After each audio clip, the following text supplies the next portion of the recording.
ছাত্র, শিক্ষক, কর্মচারী প্রত্যেককেই আমি প্রথমেই অভিনন্দন জানাতে চাই।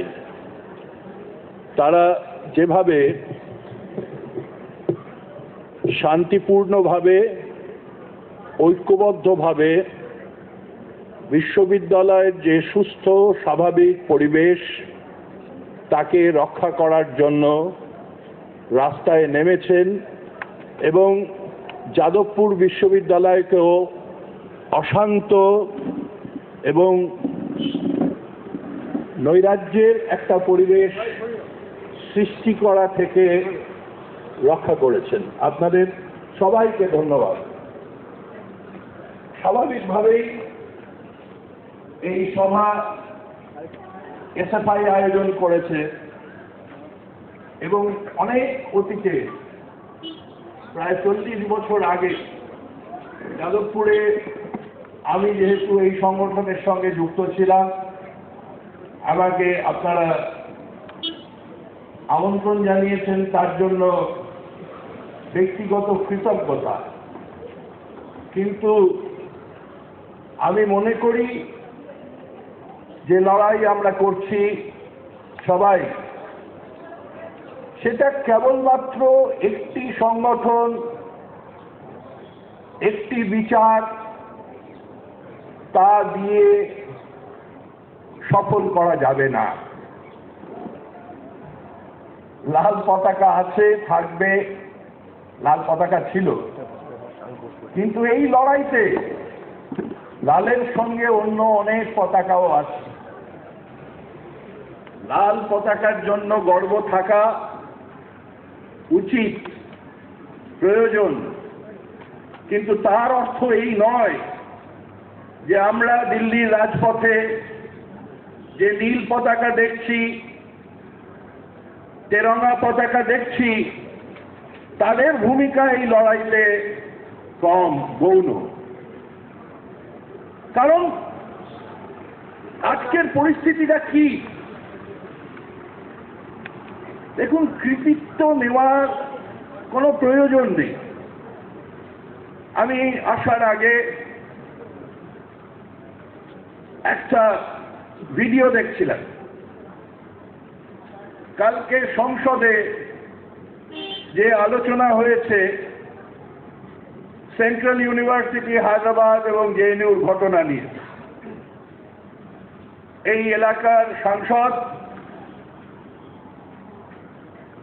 অধ্যাপক সুব্রত বসু চমৎকার বক্তৃতা করেছে, কিন্তু প্রশ্ন একটাই, গণতন্ত্রের লড়াই,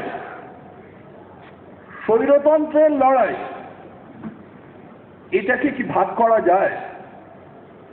বিশেষ করে যাদবপুরে কেউ যদি বলেন যাদবপুরের যে ঐক্যবদ্ধ প্রতিরোধ, সেটা এখানকার রাজ্য সরকারের দৃঢ় অবস্থানের জন্যই সম্ভব হয়েছে,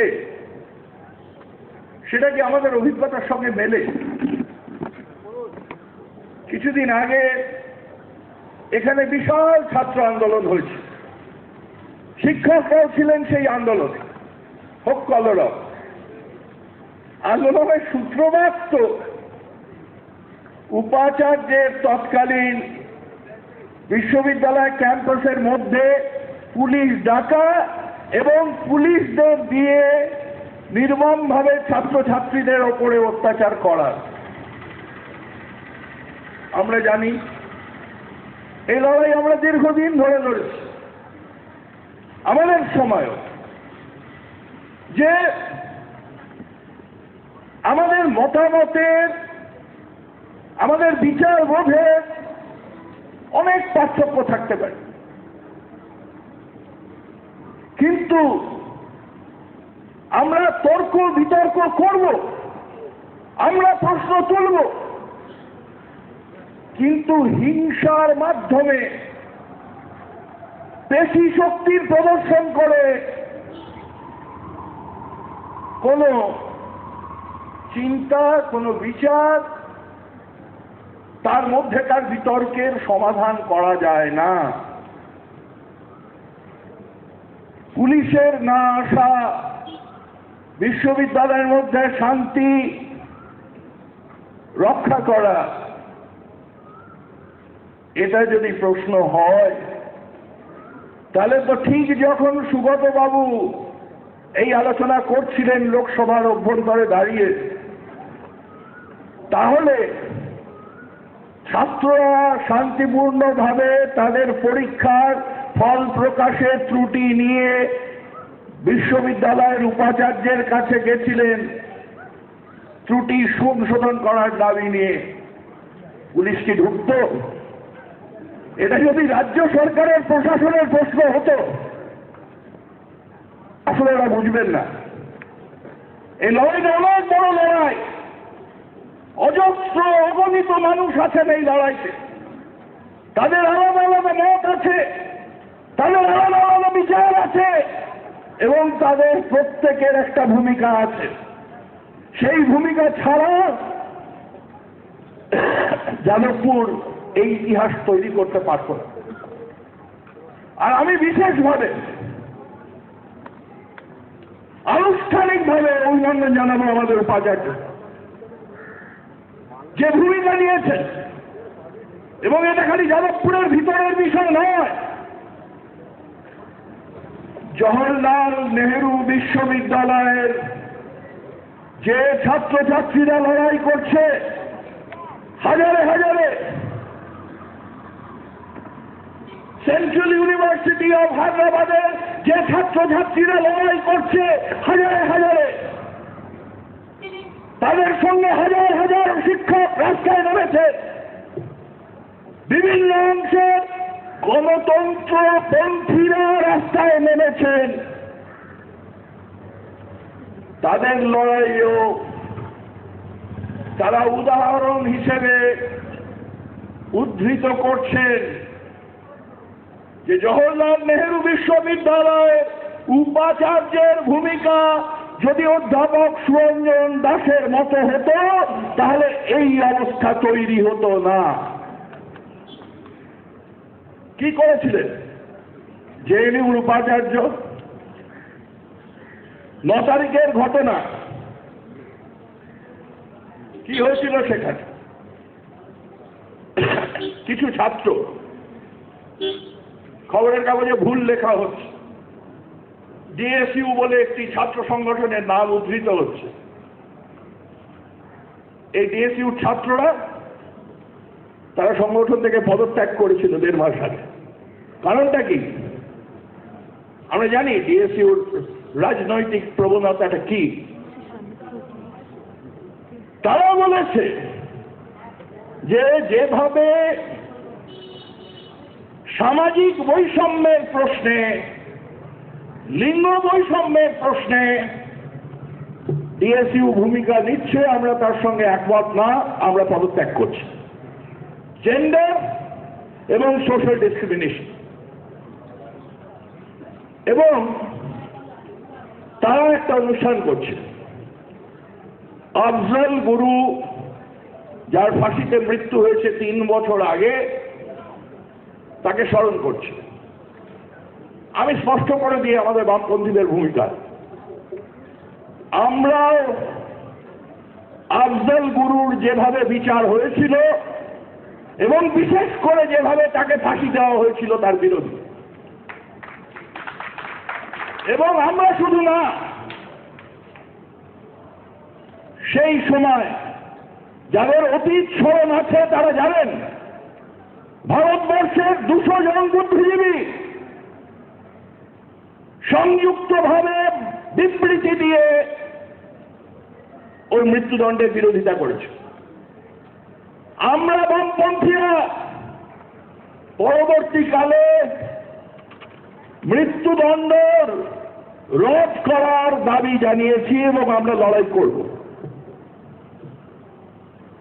এবং আজকে আমি এখানে দাঁড়িয়ে আনুষ্ঠানিকভাবে গতকাল আমরা যে কথা বলেছি সংসদের অভ্যন্তরে, সাংসদ হিসেবে আমাদের পার্টির সাধারণ সম্পাদক সীতারাম ইয়েচুরি ঘোষণা করেছেন, আমরা চাই না ভারতবর্ষে যে আইন আছে তার মধ্যে দেশদ্রোহ বিরোধী আইন থাকা উচিত। কোন সভ্য দেশে নেই। কারা চালু করেছিল দেশদ্রোহ আইন? 19 শতাব্দীর আইন, ইংরেজরা। ভারত শাসন আইনের অন্তর্গত সেই আইন তার প্রথম কে শিকার হয়েছিলেন? তিলক। কি অপরাধ ছিল তার? তার পত্রিকা কেশরী, তাতে একটা সম্পাদকীয় লিখেছিলেন ইংরেজদের বিরুদ্ধে, ব্রিটিশ শাসনের বিরুদ্ধে। আর সবচেয়ে যাকে নিয়ে আমাদের গর্ব, শহীদে আজম ভগৎ সিং, তার যে ফাঁসি হয়েছিল দেশদ্রোহ আইনের ভিত্তিতে, ইংরেজরা ভগৎ সিংকে ফাঁসি দেয়। ফলে কোন সভ্য স্বাধীন দেশে আধুনিক গণতন্ত্রে দেশদ্রোহ আইন থাকতে পারে না। এবং আমরা বলছি এই দেশদ্রোহ আইন হটিয়ে নিতে হবে। আজ গোটা দেশে গণতন্ত্রের জন্য যে লড়াই হচ্ছে তার অন্যতম রোলধ্বনি হবে দেশদ্রোহ আইন বাতিল করে। আমরা ফিরে যাই আবার 9 ফেব্রুয়ারির ঘটনায়। অনুষ্ঠান হচ্ছে এবং এই অনুষ্ঠান যাতে না হয়, জাতীয়তাবাদের ঠিকাদাররা সেই অনুষ্ঠান আক্রমণ করে। এবিভিপি গত যে নির্বাচন হয়েছে জেএনইউ ছাত্র সংসদের, সেখানে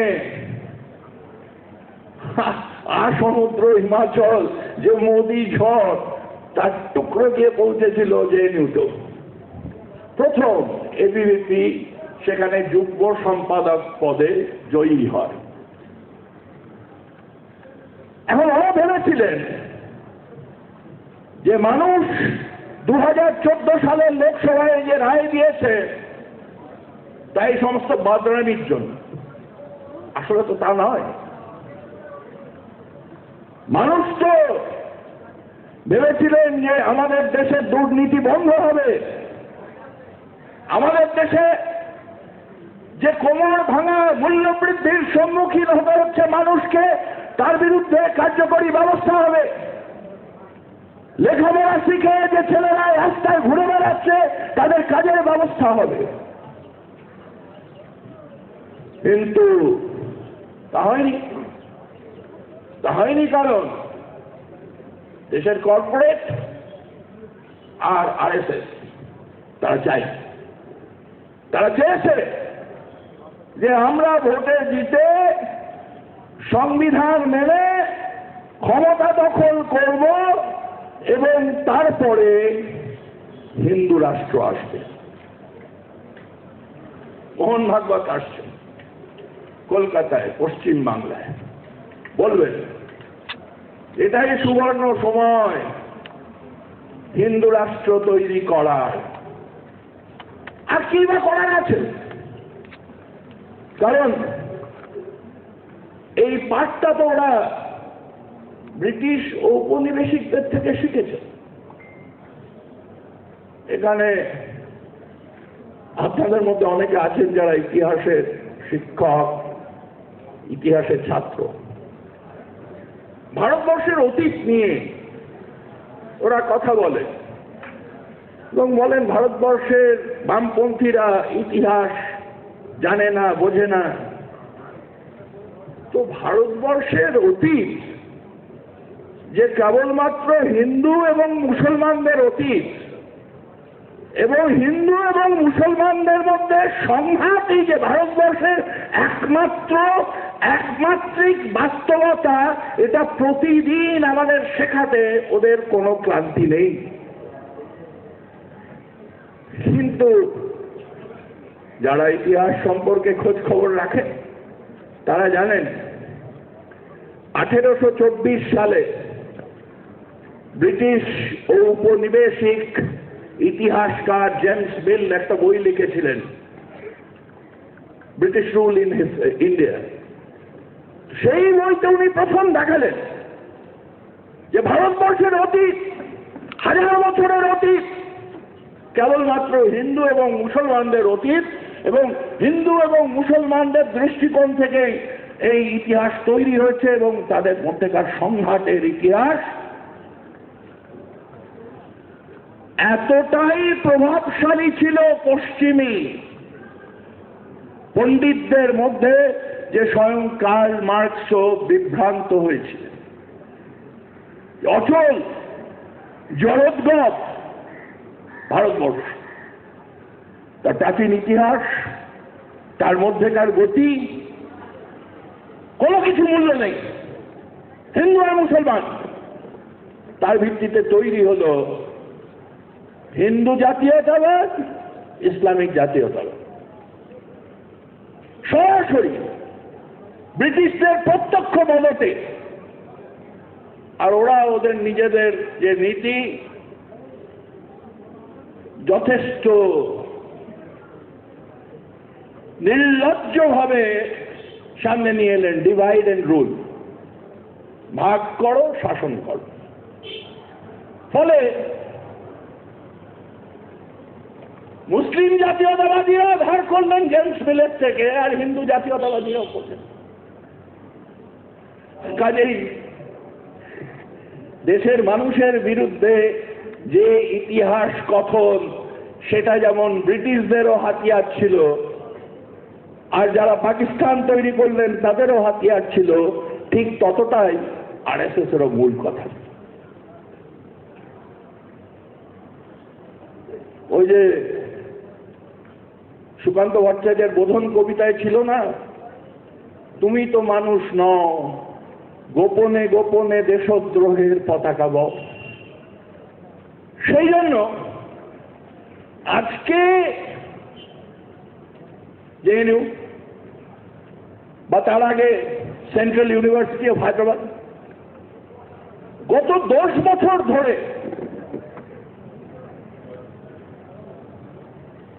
উচ্চ শিক্ষায় যে ছাত্রছাত্রীরা আত্মহত্যা করেছে, তার সামাজিক বিন্যাস, তার উপরে গবেষণা করে যে তথ্য বেরিয়ে এসেছে যে উচ্চশিক্ষায় যারা আছেন তাদের মধ্যে 50% বেশি তারা দলিত। কেন হচ্ছে? কেন হচ্ছে? কেন সেই প্রশ্ন নিয়ে কথা হচ্ছে না? তাহলে দলিতরা কি দেশদ্রোহী?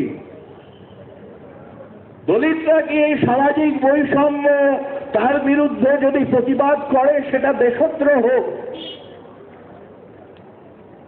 আমরা যদি রোহিত বেমুলার ইতিহাস দেখি, কি চেয়েছিল আম্বেদকর পন্থী ছাত্ররা, যারা এখানে এসএফআই কর্মী সমর্থক আছেন তাদের শুনে ভালো লাগবে যে গত নির্বাচনে সেন্ট্রাল ইউনিভার্সিটি অফ হায়দ্রাবাদে যে ছাত্র সংসদ নির্বাচন হয়েছিল, সেখানে আম্বেদকর পন্থীদের একটি অংশের সঙ্গে ঐক্যবদ্ধভাবে এসএফআই নির্বাচন লড়ে এবং বিপুলভাবে তারা নির্বাচনে জয়ী হয়। বামপন্থীরা এই দাবি তুলেছে সামাজিক ন্যায়ের প্রশ্ন।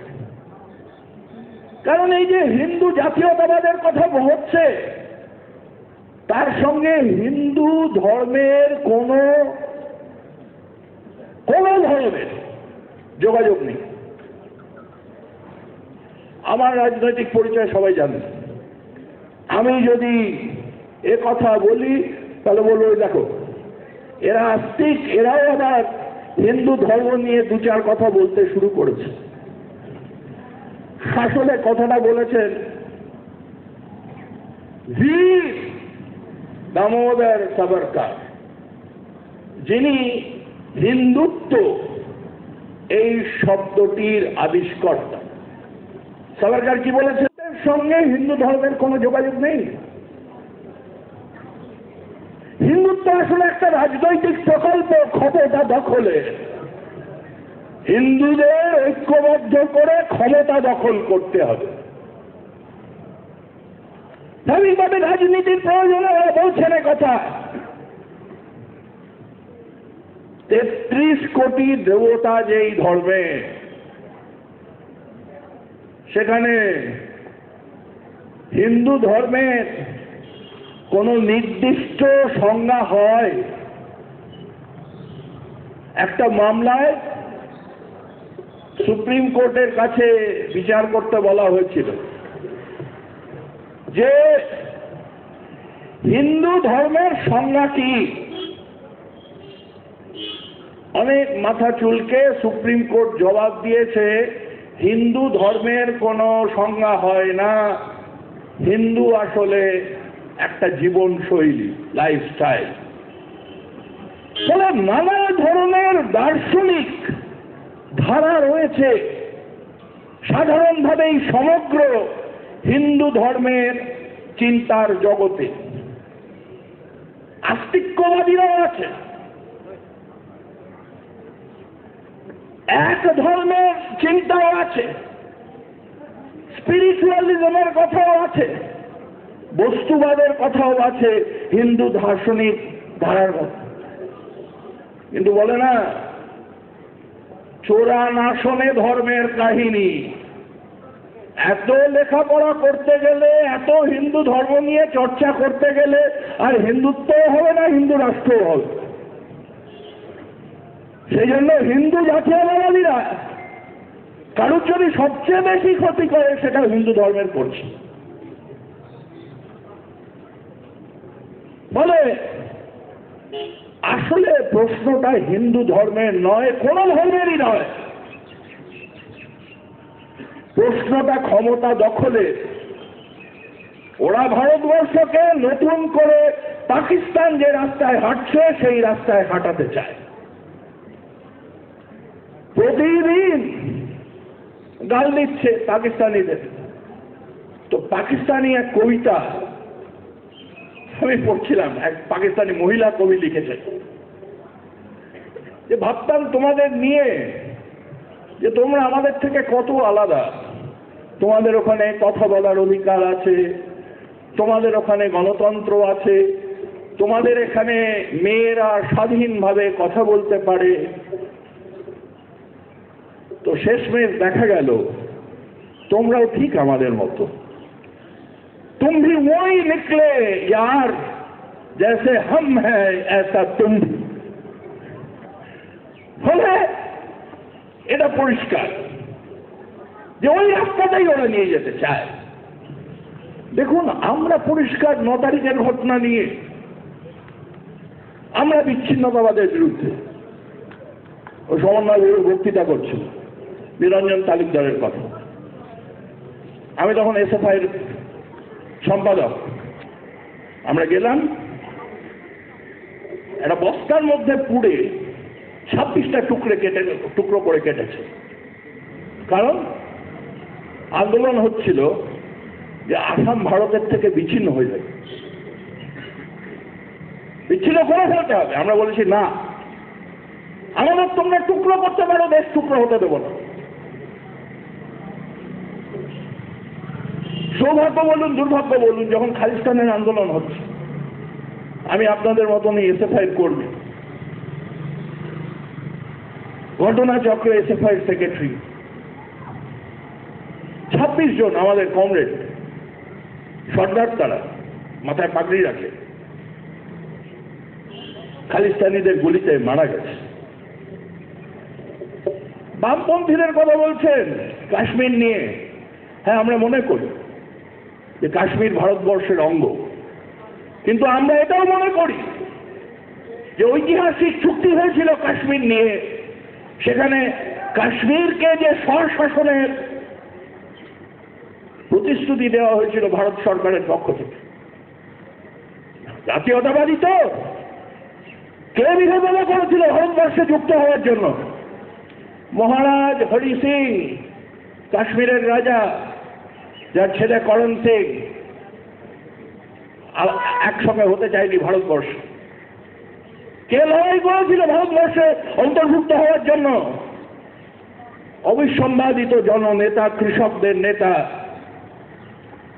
কাশ্মীর উপত্যকায় শেখ আব্দুল্লাহ।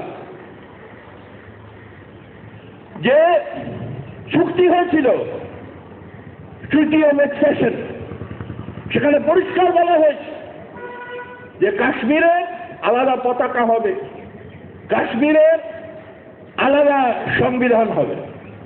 নাকামো করছেন যে কেউ যদি বিচ্ছিন্নতার কথা বলেন তিনি দেশদ্রোহী। লেখাপড়া কিছু না করলেই হয়। 2009 সালে ইংল্যান্ডে হাউস অফ কমন্সে আলোচনা হচ্ছে কি না, ইংরেজ সরকার সিদ্ধান্ত নিয়েছে যে সেডিশন ল তারা বাতিল করছে। সারা পৃথিবীতে আমেরিকার সঙ্গে মিলে তারা দেশ দখল করবে, কিন্তু নিজেদের গণতান্ত্রিক চেহারা রক্ষা করতে হবে, তাই নিজেদের দেশে আইন আনছে, দেশদ্রোহ আইনকে বাতিল করে দিয়ে। ব্রিটিশ প্রাইম মিনিস্টার বক্তৃতা করেছেন, এখন তো ইউটিউবে সব দেখা যায়, আপনারা দেখতে পারেন যে কোন সভ্য আধুনিক দেশে দেশদ্রোহী আইন চলতে পারে। নাগরিকদের মত প্রকাশের স্বাধীনতা, এটাই আধুনিক গণতন্ত্রের মূল বৈশিষ্ট্য। আর আমাদের ভারতবর্ষ, আমাদের ঐক্য, আমাদের সংহতি, আমাদের গণতন্ত্র, আমাদের মানুষ কি এত ঠুনকো যে চারটে স্লোগান দিলে তাসের ঘরের মতন হুড়মুড়িয়ে ভেঙে পড়ে? প্রধানমন্ত্রী তো 56 ইঞ্চি ছাতি দেখাচ্ছিলেন, তো 56 ইঞ্চির ছাতি চারটে স্লোগানে কি করে বিচলিত হয়ে গেল? অবিচল তো তিনি, অটুট। এখন তিনিও আমাদের এখানকার মুখ্যমন্ত্রীর মতো বলতে শুরু করেছেন ষড়যন্ত্র হচ্ছে। মুখ্যমন্ত্রীর নাকি কান্না অবিকল তিনি অনুসরণ করছেন দিল্লিতে বসে। তো 9 ফেব্রুয়ারির যে ঘটনা, সেখানে নির্বাচিত ছাত্র সংসদের প্রতিনিধিরা যান। যাদবপুরের তো 3টে ছাত্র ইউনিয়ন আছে। আজকে যদি একটা গোলমাল হয়, সব ইউনিয়নের চরিত্র নির্বিশেষে ছাত্র নেতারা দৌড়াবে না যাতে গোলমালটা না পাকায় বেশি? সাধারণ প্রশ্ন গেছে। সবাই দেখেছেন কানাইয়া কুমারের বক্তৃতা, বলছে আমায় কেন ভারত মাতা বলতে হবে? আমার মা অঙ্গনওয়াড়িতে কাজ করে, আমার মার রাজপথে তার দাবি নিয়ে আমার মা যতদিন অন্তর্ভুক্ত না হচ্ছে আপনাদের এই দেশ মাতার সংজ্ঞার মধ্যে আমি কি করে বলবো দেশ মাতা? আমার দেশের সংবিধানে সমস্ত জাতি উপজাতির মানুষ তারা আমার সহ নাগরিক, তাদের সমান অধিকার আছে। সেখানে প্রতিষ্ঠান একজন বিজ্ঞানের গবেষককে বাধ্য করবে আত্মহত্যা করতে, সেটা আত্মহত্যা না খুন। এইটা মেনে না নেওয়া, এটা কি দেশদ্রোহ? প্রশ্ন বিচার করতে হবে সবাই। অনেকে আছেন এখানে, অনেকে নেই, কিন্তু আজকে যে ঘটনা ঘটছে ভারতবর্ষে, যাদবপুরে,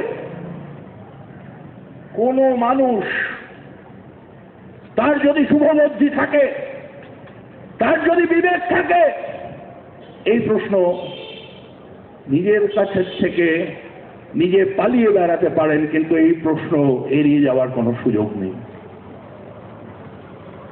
ফলে আমরা দেখলাম ওই যে বলছিলাম না কেন হিন্দু রাষ্ট্রের আওয়াজ এত জোরদার, সব আরএসএস টারএসএস যেমন আছে, সঙ্গে কর্পোরেটও আছে। কে বক্তৃতা করছিল এখানে? ছাত্র বন্ধু আমার,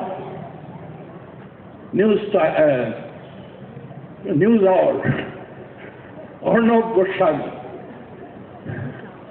আমার অপরাধ, ও যখন প্রথম সাংবাদিক শুরুর দিকে পার্লামেন্টে আসত, পার্লামেন্ট কভার করত, আমার সঙ্গে ব্যক্তিগতভাবে খুব ভালো একটা সুসম্পর্ক ছিল। আমি কয়েকদিন আগে তো ফোন করলাম, কিছুই নয়, আপনারা দেখেছেন সেই কুৎসিত অনুষ্ঠানটাও করেছিল। কিছু ছাত্র নেতাদের ডেকে তারা দেশদ্রোহী, তারা জাতীয়তাবাদ বিরোধী এই কথা বলবার চেষ্টা করছে। আর ঘটনা চক্রে সেদিন একটা ছোট্ট ঘটনা ঘটেছিল, তখন শুরু হয়ে গেছে জেএনইউ নিয়ে। একটি ছেলে এসএফআই এর কর্মী, জওহরলাল নেহরু বিশ্ববিদ্যালয় নয়, দিল্লি বিশ্ববিদ্যালয় ল ফ্যাকাল্টির ছাত্র। সে দিল্লির একেবারে মাঝখানে একটা ইনস্টিটিউট আছে, Indira Gandhi institute of national art and culture. সেখানে এমনকি পাকিস্তানের শিল্পীরাও এসেছিলেন, একটা সাংস্কৃতিক অনুষ্ঠান হচ্ছিল তাতে দেখতে। তোর অপরাধের মধ্যে অপরাধ যে ওর ব্যাগের মধ্যে কতগুলো লিফলেট ছিল, যেমন এসএফআই কর্মীদের থাকে, আর একটা আমাদের এখানে যেরকম বাংলায় লেখার স্বাধীনতা, গণতন্ত্র, সমাজতন্ত্র, ওই রকম স্বাধীনতা, জনবাদ, সমাজবাদ লেখা হিন্দিতে। তো আমাদের কাছে খবর, সেটাকে তুলে নিয়ে গেছে পুলিশ। কোথায় গেল কোথায় গেল, তারপরে খবর পাওয়া গেল পার্লামেন্ট স্টেট পুলিশ স্টেশন। কেন তুলে নিয়ে এসেছ? আগে তো বলবেই না। হাবিলদার ছিল, আর ফোন তুলছে না পুলিশ অফিসাররা। তারপরে শোনা গেল যে ওর একটু অল্প অল্প দাড়ি ছিল। বলছে ওকে দেখে জেএনইউ ছাত্র মনে হচ্ছিল। তারপর বললাম নেই স্যার, সে আর্কিমিডিসের সেই ইউরেকার মতন আবিষ্কারের ভঙ্গিতে চিৎকার করে বলছে, लेकिन उसका बैग में कुछ मिला है। मैं बोला क्या मिला है आपको? बोला नहीं, एक झंडा था और कुछ पर्चियां थी। बैग में झंडिया और पर्चा लेना कब से देशद्रोह हो गया? তখন চুপ। 4 ঘন্টা পরে ছেড়ে দিয়েছে। এবং আরেকজন নির্লজ্জ জুটেছেন, বাসি তার নাম, দিল্লির পুলিশ কমিশনার। পরে একটা টেলিভিশনের অনুষ্ঠানে তাকে যখন জিজ্ঞেস করছে সঞ্চালিকা, কোনো উত্তর নেই। আমরা তো ছোড় দিয়ে আসবো, তোমাকে কে অধিকার দিয়েছে? সংবিধান প্রদত্ত অধিকারগুলো কেড়ে নেওয়ার কে অধিকার দিয়েছে? ফলে 9 তারিখের পরে 2 দিন ধরে চলল, দেশ ভেঙে ফেলার চক্রান্ত হচ্ছিল। এবং তারপরে 12 তারিখে পুলিশ জেএনইউ ভেতরে ঢুকলো, সমস্ত হোস্টেলগুলো রেড করলো। মহিলা পুলিশ নেই, ছাত্রীদের হোস্টেল রেড করা হলো এবং কানাইয়া কুমারকে গ্রেপ্তার করা হলো। এবং আমরা জানতে পারলাম যে দেশদ্রোহের আইনের ধারা দেওয়া হয়েছে তার বিরুদ্ধে। আমরা 13 তারিখ সকালবেলা 11টার সময় বামপন্থীরা এবং অন্য দলও ছিল, আমরা দেশের স্বরাষ্ট্রমন্ত্রীর সঙ্গে দেখা করতে গেলাম, রাজনাথ সিং। কমরেড সীতারাম ইয়েচুরির সঙ্গে আমিও ছিলাম। আমরা প্রথমেই প্রশ্ন করলাম যে ছেলেটি কে জানেন, যাকে আপনারা ধরেছেন? বামপন্থী ছাত্ররা চিরজীবন তারা বিচ্ছিন্নতাবাদের বিরুদ্ধে লড়াই করে এসেছে। কেন বললেন না কুছ মিলা হ্যায়? কি পেয়েছেন আপনারা? না পুলিশকে পাস হ্যায় কুছ। আমরা বললাম কি পেয়েছেন বলুন। বলুন এই ভিডিও মিলা। তো সীতারাম যেহেতু প্রাক্তন সভাপতি জেএনইউ ছাত্র সংসদের, আরো ভালো করে জানে জেএনইউ, তো বলছে যে লেকিন ওয়া পে তো সিসিটিভি নেই। আপনারা কোথান থেকে পেলেন ভিডিও? দিল্লি পুলিশ কি কাউকে নিয়োগ করেছিল ছবি তোলার জন্য? বলছে নেই। তাহলে কার থেকে পেলেন? বলছে যে নেই, किसी ने प्राइवेटली दिया है। और বললাম একজন প্রাইভেট একটা সোর্সের থেকে একটা ভিডিও, সেই ভিডিও চালানো হচ্ছে, গোটা দেশকে ভাগ করার চেষ্টা হচ্ছে, আর তার ভিত্তিতে দেশদ্রোহ আইনের মতন একটা ধারা আপনারা লাগিয়েছেন। আপনি বুঝছেন আপনি কি বলছেন? না না আমি দেখব নিরীহ কেউ যাতে কোনো অসুবিধা ভোগ না করে। তারপরে আমরা গেলাম দিল্লি সরকারের মুখ্যমন্ত্রীর কাছে, কারণ আমরা তখনই দাবি করেছিলাম যে আমাদের ঘোর সন্দেহ যে এই ভিডিও বিকৃত করা হয়েছে। তো আমরা বললাম যে আপনি একটা মেট্রোপলিটন একজন জাজকে দিয়ে এটা তদন্ত করুন যে ভিডিওটা সত্যি নাকি। ওরা মেনে নিলেন, কয়েক ঘন্টার মধ্যেই সেই দাবি এবং সেই তদন্ত চলছে। আর তারপরে সেই দিন আমরা সবাই মিলে সন্ধ্যাবেলা জেএনইউ আন্দোলনের সংহতি জানাতে গেলাম। আপনারা যেহেতু বেশিরভাগটাই ছাত্র আন্দোলনের কর্মী, আপনাদের ভালো লাগে। আমি প্রায় 15-20 বছর ছাত্র আন্দোলনে, 15 বছর ছাত্র আন্দোলনের কর্মী হিসেবে কাজ করছি। আমি অন্তত এই দৃশ্য দেখি, হাজার হাজার ছাত্র, কয়েকশো শিক্ষক এবং শিক্ষকরাও এই শুরু হওয়ার পরের থেকেই তারা তাদের নির্বাচিত সংস্থার নেতৃত্বে তারাও কাঁধে কাঁধ মিলিয়ে রাস্তায় নেমেছে এবং সেখানে অনেক আছে। এখানে কেউ প্রশ্ন করছিলেন, আসলে আমি এইসবের মধ্যে, বিতর্কের মধ্যে কেমন ভাবে বাম ঐক্য হবে তার মধ্যে খুব বেশি ঢুকতে চাইনি। কিন্তু আপনি যদি বলেন যে আপনি ফ্যাসিস্টদের বিরুদ্ধে লড়াই করছেন, আপনি যদি বলেন যে আপনি স্বৈরতন্ত্রের বিরুদ্ধে লড়াই করছেন, তাতে কেউ নীল ঝান্ডা নিয়ে এলো, কেউ তেরঙ্গা নিয়ে এলো, আপনি তাকে বলতে পারেন যে না তুমি এসো না ভাই, তোমার হাতে তেরঙ্গা, আমরা খালি লাল? বলা যায় না, বলা উচিত নয়, বলাটা ঐতিহাসিকভাবে ভুল।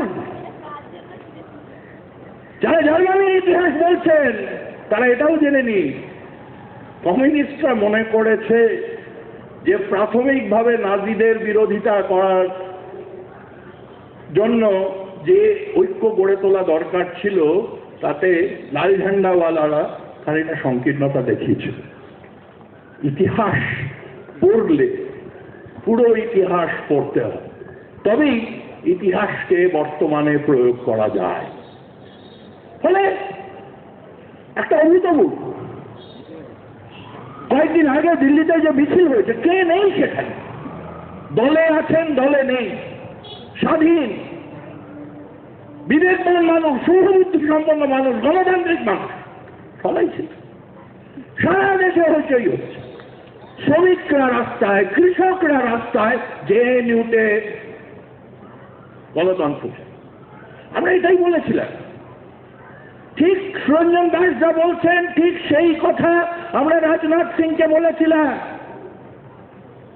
যে আপনার তো দেশের স্বরাষ্ট্রমন্ত্রী হিসেবে এটুকু কথা জানা উচিত যে দেশের সংবিধান যখন তৈরি হয় দেশের আইন কানুন যখন তৈরি হয় তখন আমরা বিশ্ববিদ্যালয়কে একটা আলাদা জায়গা দিয়েছি।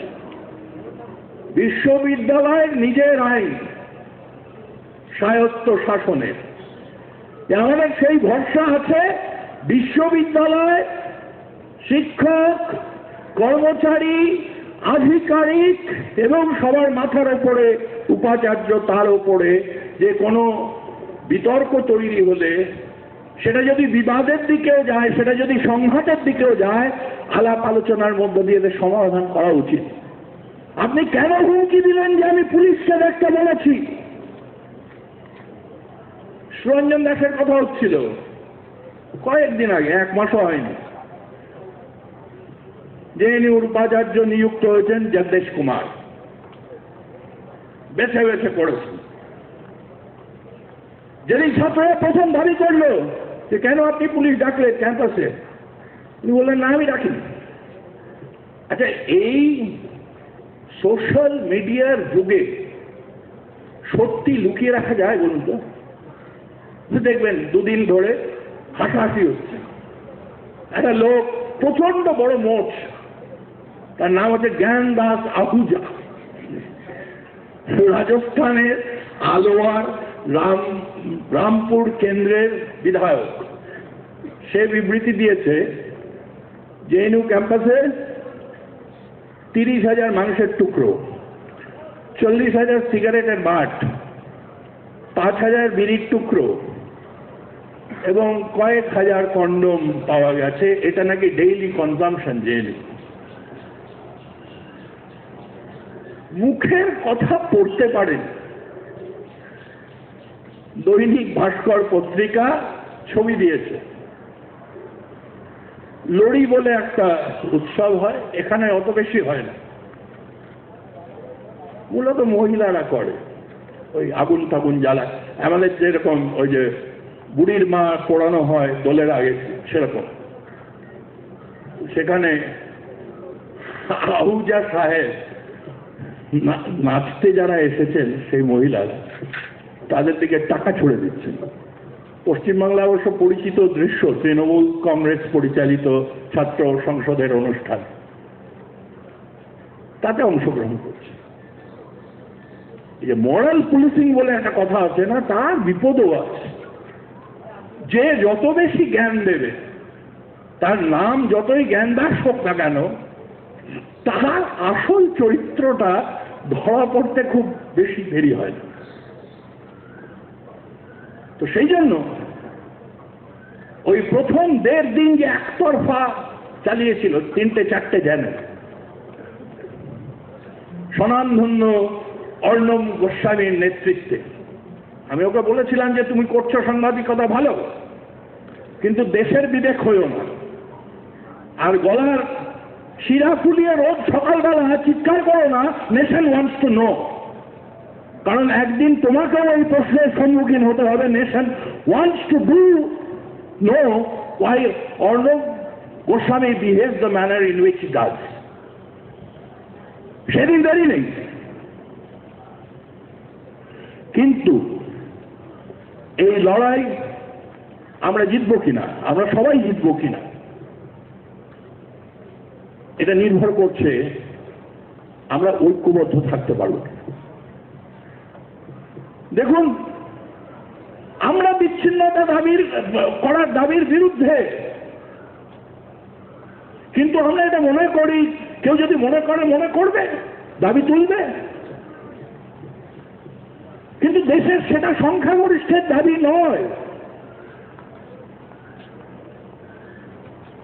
স্বাভাবিকভাবেই কারোর মত প্রকাশের অধিকার এবং মত প্রকাশটাকে জাতীয়তাবাদ বিরোধিতা এটা করে সেটাকে অজুহাত হিসেবে খাড়া করে যারা গণতন্ত্রকে শেষ করতে চাইছেন তাদের বিরুদ্ধে লড়াই করতে হবে। এবং সেখানে নানা পতাকা থাকবে, নানা মতামত থাকবে, লাল পতাকা থাকবে নিশ্চয়ই, কিন্তু শুধুই লাল পতাকা থাকবে এটা নয়। কাজে লাল পতাকা নিয়ে আমাদের যেরকম গর্ব থাকবে, তেমনি বহু বর্ণে রঞ্জিত পতাকাগুলো যদি এই গণতন্ত্রের লড়াইতে আসে সেটাকেও আমরা স্বাগত জানাবো। আমরা খালি এই কথাই বলতে পারি, আপনাদের এসএফআই কর্মীদের বটেই, আরো যারা এসেছেন বা আসতে পারেননি তাদের সবাইকে আমরা বামপন্থীরা এই লড়াইতে থাকব এবং আমরা নিশ্চয়ই চেষ্টা করব বামপন্থীদের বাইরেও যারা আছেন তাদেরও এই লড়াইতে টেনে আনতে। কারণ এই লড়াই অনেকগুলো প্রশ্ন যুক্ত হয়ে গেছে। ছাত্ররা লড়াই করছিল উচ্চশিক্ষার ক্ষেত্রে যে বরাদ্দ ছাঁটাই হয়েছে তার বিরুদ্ধে, যেভাবে মার্কিনী মডেলে ভারতবর্ষের উচ্চশিক্ষাকে বিন্যস্ত করার চেষ্টা হচ্ছে, বাজারের হাতে তুলে দেওয়ার চেষ্টা হচ্ছে ভারতবর্ষের শিক্ষাকে, তার বিরুদ্ধে রোহিত বেমুলার প্রাতিষ্ঠানিক হত্যা যে সামাজিক ন্যায়ের প্রশ্ন নিয়ে এসেছে তার বিরুদ্ধে, সেই প্রশ্নে মহিলাদের উপরে যে আক্রমণ হচ্ছে, ছাত্রীদের জীবন, মহিলাদের জীবন সুরক্ষিত নয়, তাদের সমানাধিকারের দাবিতে।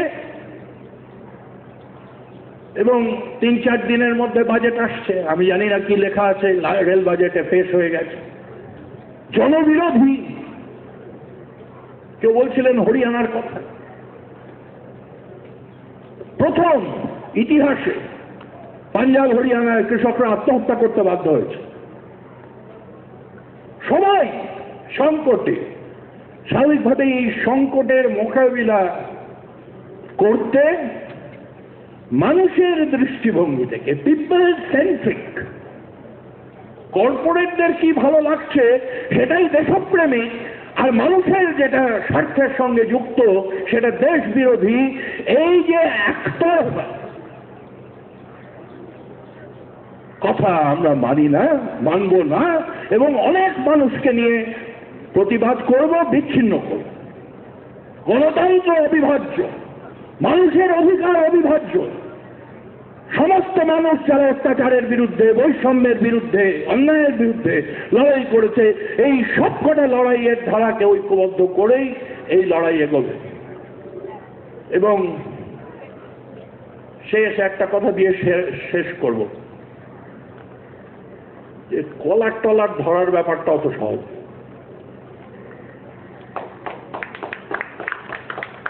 পাউডার মেখে সন্ধ্যেবেলা টেলিভিশন চ্যানেলে বসে ভাষণ দেওয়া যায়, কলার ধরা যায় না।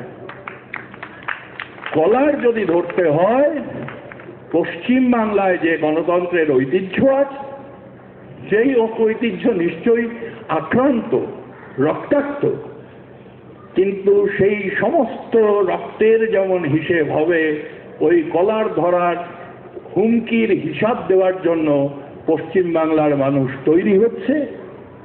এবং আরো অনেক মানুষের আশার মধ্য দিয়েই ওই কলার ধরার ঔদ্ধত্য যাতে মৌখিকভাবেও না দেওয়া যায় তার জন্য প্রস্তুতি করতে হবে। আরো অনেক ছাত্র চাই, আরো অনেক শিক্ষক চাই, আরো অনেক মানুষ চাই, কিন্তু কারণ এই লড়াইটা একটা মুষ্টিমেয়,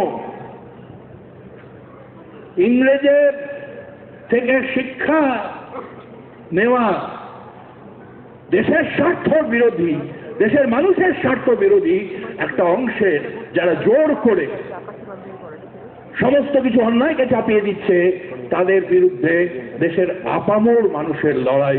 এই লড়াইতে আপনাদের সবাইকে চাই, যারা এসেছেন, যারা আসেননি, তাদের সবাইকেই। এর মধ্য দিয়েই আমার কথা আমি শেষ করছি। নমস্কার।